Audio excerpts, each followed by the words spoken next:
Hello, I will be doing the teacher interview project through a video presentation. So, the purpose of this project was to explore teaching theory and how it translates into practice through interviewing an actual teacher.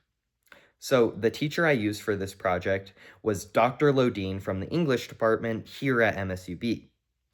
She is a English professor who loved writing and research, and it started with her as a public historian, but she later fell in love with teaching after receiving her PhD.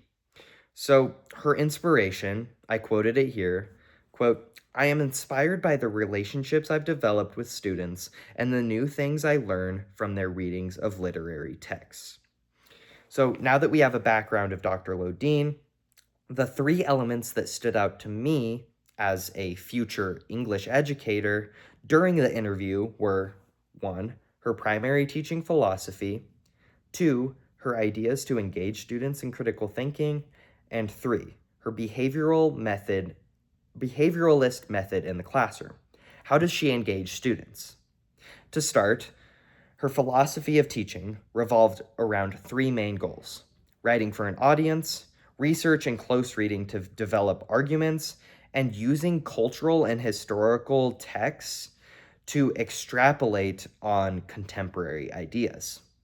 I think writing for an audience is super important in an English classroom, allowing ideas up here to get on a piece of paper and out into the world.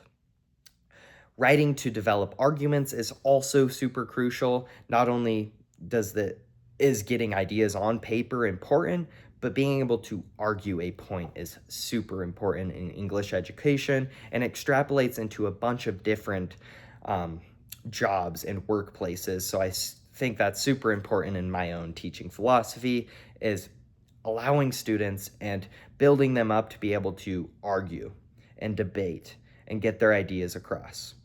And then finally, I think cultural and historical texts are always super important in contemporary society. I think history repeats itself, so texts from a different time period are super important in modern day. Furthermore, historical texts are also important in contemporary society. It broadens worldviews, allows students to explore ideas they haven't explored before, and ultimately, modern problems can always be tackled in different ways, and broadening that worldview is super important in my future students. So Lodine says that her philosophy has changed with AI. She believes that AI is detrimental to reading and writing, and the way to combat this is through creativity. I think creativity is a super important way to combat this because not only does it allow students to enjoy the content, but it allows for self-discovery as well. So the importance for me and what this means in my own teaching practice is, well, modern challenges are going to arise. What I learn now in college is going to change, whether that's AI becomes a bigger issue in education or whatever it is. I'm going to have to learn and change with that, and that's an important thing to keep in mind. Another thing to keep in mind is that I can also learn from my students. I'm helping them learn, but I can also learn. And I want my students to think broadly about the world. One way Lodine does this through creativity is the Essay project. She allows students to choose any literary work discussed in class and then represent that through art, sculpture, board game, whatever it is, and then write a reflection on how the literary work ties in to how it's expressed through this piece. And this is the most creative way to do it. It allows students to discover themselves, enjoy themselves, and fall in love with reading and writing. So I think creativity is an important facet that I want to incorporate into my own teaching philosophy, something such as the Essay project. Her second idea that was expressed in the interview was her ideas to engage students in critical thinking. So alongside the Essay project, which promotes reflection and connects projects to other things and allows students to critically think, it also allows for freedom of choice and keeps students excited and engaged. So another thing is her discussion strategies. She wants open-ended questions, something I definitely agree with. It allows students to know that there's no right or wrong answers, allows for debate, and allows for the exploration of works on a deeper level. She also incorporates analysis strategies.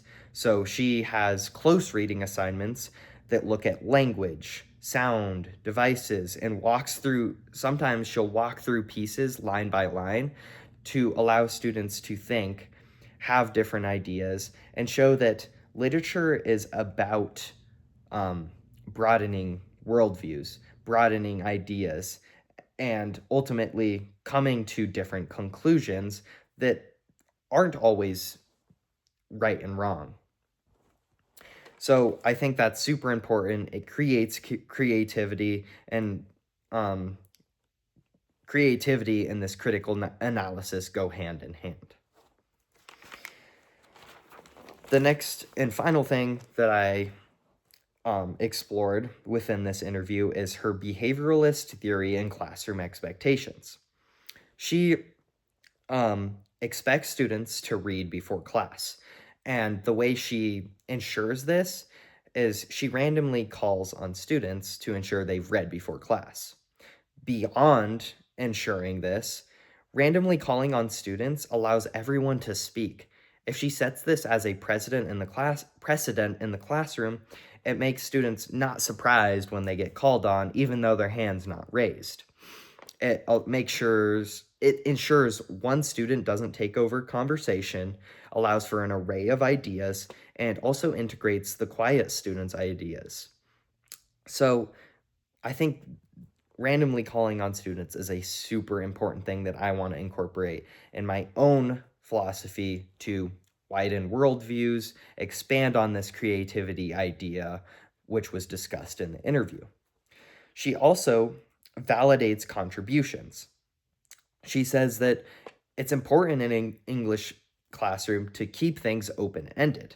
She wants students to keep reading, to keep thinking, and by validating contributions, whether she might agree with them fully or not, it allows students to want to keep expressing, to keep sharing, to keep reading, and to keep thinking. And it keeps all conversation open and respectful and integrates all ideas into the classroom.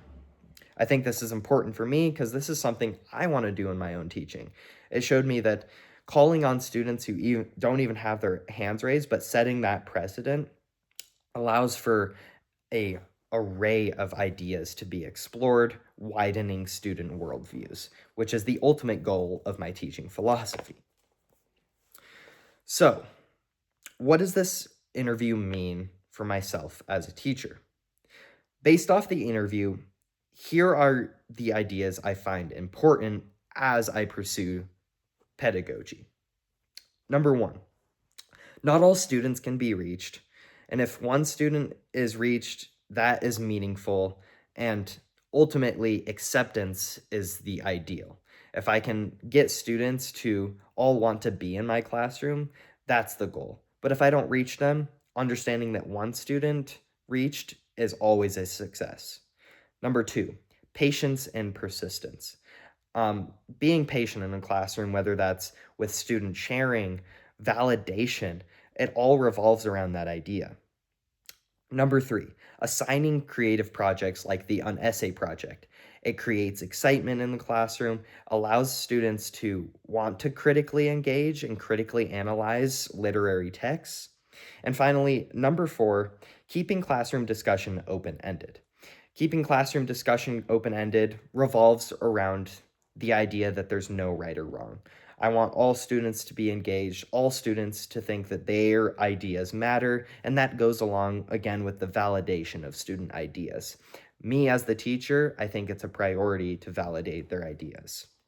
So, what I take away from this is, ultimately, I want my students to leave the classroom with understanding of themselves and others, and to have a sense of power and authority behind their ideas and a willingness to understand others.